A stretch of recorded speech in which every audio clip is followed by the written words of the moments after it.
ओम शांति। आज प्यारे मीठे बाबा की मुरली मंथन की डेट है 11 फरवरी 2023।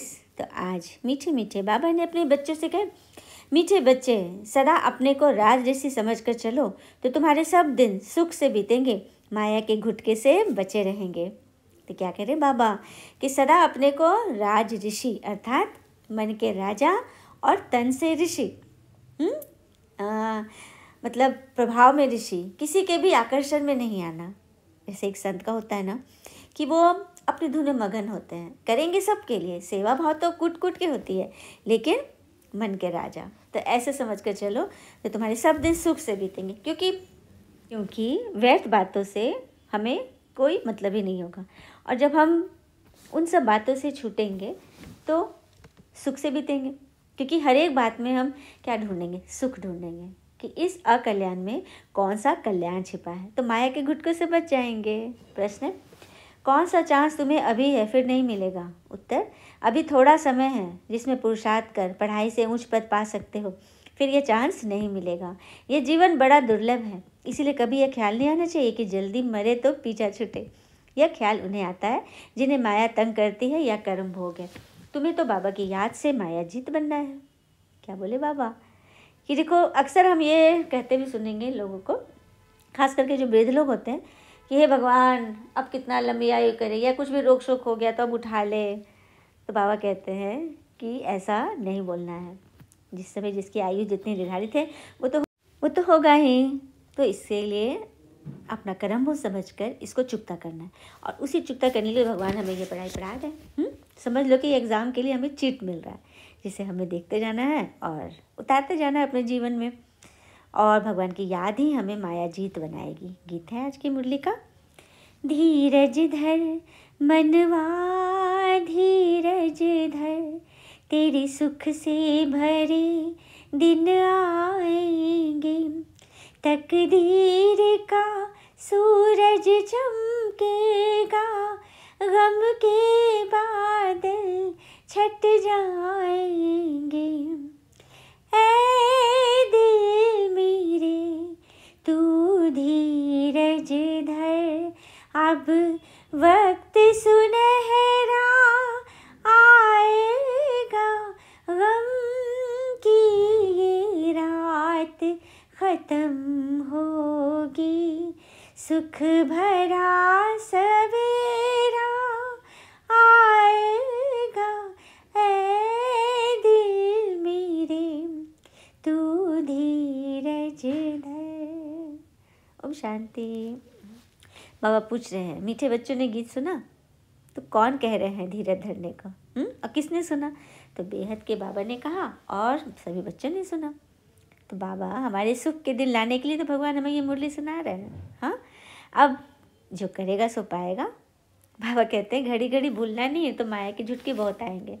तुम अभी राजयोग सीख सुख का वर्षा ले रहे हो अथवा नर से नारायण बन रहे हो, तो बुद्धि किधर जानी चाहिए? निराकार बाबा की तरफ।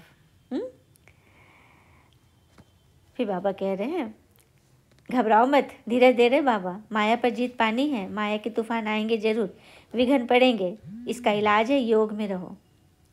माया योग भी तोड़ेगी, परंतु पुरुषार्थ कर योग में रहना है। जो योग में रहेंगे उनकी आयु भी बढ़ेगी, जितनी आयु बड़ी होगी उतना अंत तक बाबा से योग लगाए वर्षा लेंगे।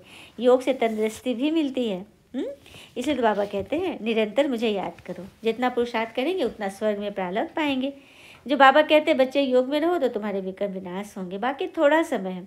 तुम ऐसे नहीं कहेंगे विनाश जल्दी हो जाए, मतलब ऐसा नहीं करेंगे, क्योंकि ये मनुष्य जीवन, और इस मनुष्य जीवन में जब भगवान मिल गए तो कितना बड़ा दुर्लभ जीवन है। ऐसा तो कभी मिला ही नहीं, किसी ने सुना ही नहीं कि भगवान आकर पढ़ा रहे हैं।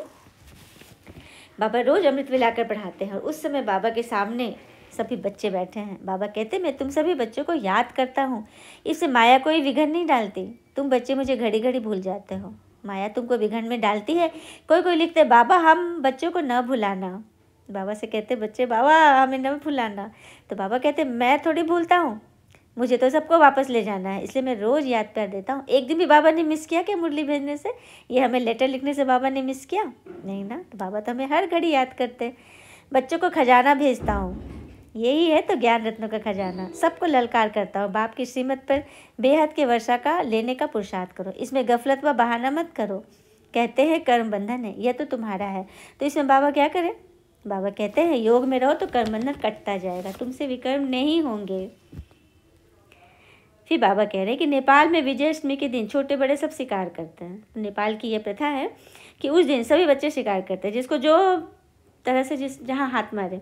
तो बाबा कह रहे यहाँ तुम्हें किसका शिकार करना है? यहाँ कोई हथियार की बात नहीं है, हिंसा नहीं करनी है, यहाँ ज्ञान की तलवार, ज्ञान की तलवार, ज्ञान के तीर।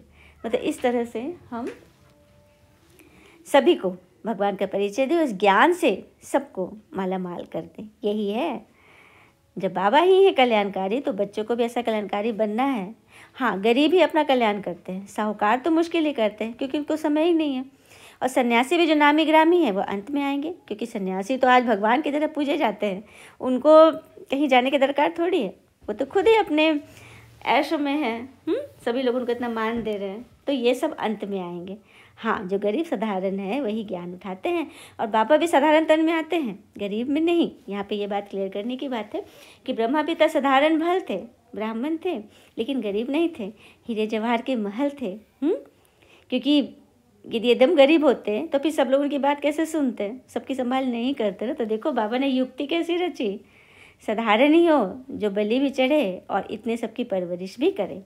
अच्छा, मीठे मीठे बच्चों प्रति भगवान की नमस्ते, हम बच्चों के भी प्यारे बाबा को नमस्ते। धारणा के लिए मुख्य सार, पहले पॉइंट, बाबा ने जो मनुष्य को देवता बनाने का हुनर सिखाया है उसमें ही लगना है। तो मनुष्य देवता अर्थात कब बनेंगे? जब अपने अंदर दैवी गुण धारण करेंगे। दूसरी पॉइंट, श्रीमत पर चलने में गफलत व बहाना नहीं करना है, कर्म बंधनों से छूटने के लिए याद में रहना है।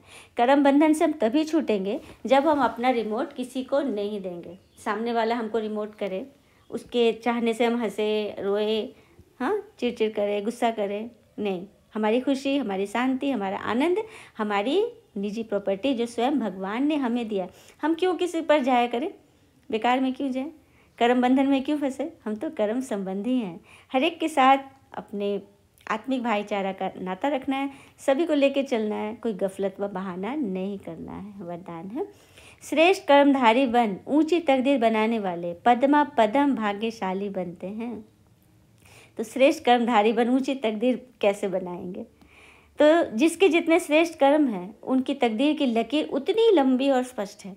तकदीर बनाने का साधन है ही यह श्रेष्ठ कर्म। अब श्रेष्ठ कर्म कैसे करेंगे? तो भगवान हमें रोज रोज ये मुरली के द्वारा ही तो हमें सिखाते हैं। देखो, जो अच्छे लोग होते हैं वो किसी को दुख नहीं देते हैं, हाँ, किसी के लिए बद्दुआ नहीं निकालते, लेकिन दुख लेने में तो एक्सपर्ट है। दुख तो ले लेते हैं, तो किसको हम दर्द दिए? स्वयं को देते हैं ना। तो बाबा इससे भी बचा रहे, अपने आप को भी खुश रखना है। कोई कुछ भी बोला वो उसका पार्ट है, वो उसका स्वभाव संस्कार है, हमें उसमें नहीं पड़ना है। हमें बस ये देखना है कि हर एक चीज़ में कैसे पॉजिटिव है और पॉजिटिव देखना है और सबको बताना भी है। तो ऐसे बच्चे श्रेष्ठ कर्मधारी बनते हैं। जो श्रेष्ठ कर्म करने वाले हैं वे पद्मा पदम भाग्यशाली, और भगवान ने जो तकदीर की खींचने की जो कलम दी है उससे अपने भाग्य की लकीर लंबी खींच लेते हैं। जितना चाहो खींचो। तो श्रेष्ठ कर्म करो, सबके लिए दुआ रखो, शुभ भावना रखो, सबको लेके चलो। कोई कुछ भी कर रहा है उसको, उस पर भी रहम की भावना रखो।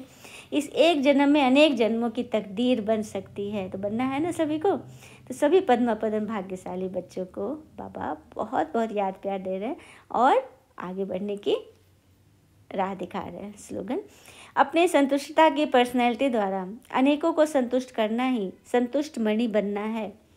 अपनी संतुष्टता, सबसे पहले हम संतुष्ट रहेंगे तभी तो हम औरों को संतुष्ट करेंगे, और जो औरों को करेगा वही तो बनेगा संतुष्ट मणि। अच्छा, ओम शांति। शुक्र मीठे बाबा, वो बाबा के प्यारे प्यारे बच्चे, आप सबका दिन सदैव शुभ हो। ओम शांति।